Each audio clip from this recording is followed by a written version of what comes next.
அடுத்ததா பாத்தீங்கன்னா இந்த 41ல இருந்து 50 வயது இந்த காலகட்டம் இந்த சனி மகா திசையில கும்பராசிக்கு எவ்வாறு இருக்கும் என்பதை பார்ப்போம்.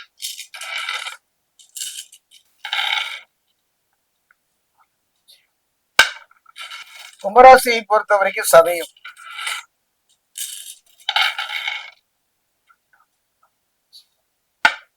கும்பராசியை பொறுத்த வரைக்கும் பூரட்டாதி 1, 2, 3.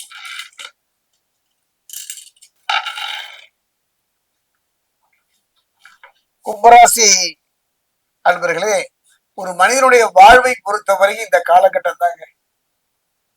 பிறப்பில் இருந்து ஒரு நிலையான நிலையை நோக்கி நகர். இதுக்கு தான் நம்ம போராடுறோம்.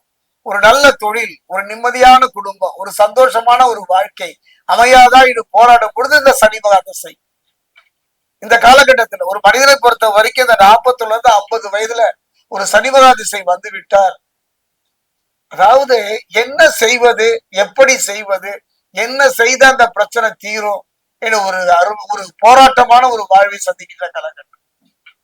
அந்த ரணம் ருணம் என்று சொல்லுவார்கள். ரணம்னா நோய், ருணம் அப்படின்னு பார்த்தா கடன்.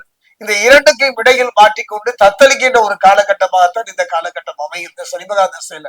அதிலும் பாத்தீங்கன்னா இந்த ராகு புத்தி அமைந்து விட்டாலும் இருப்பதை விட்டு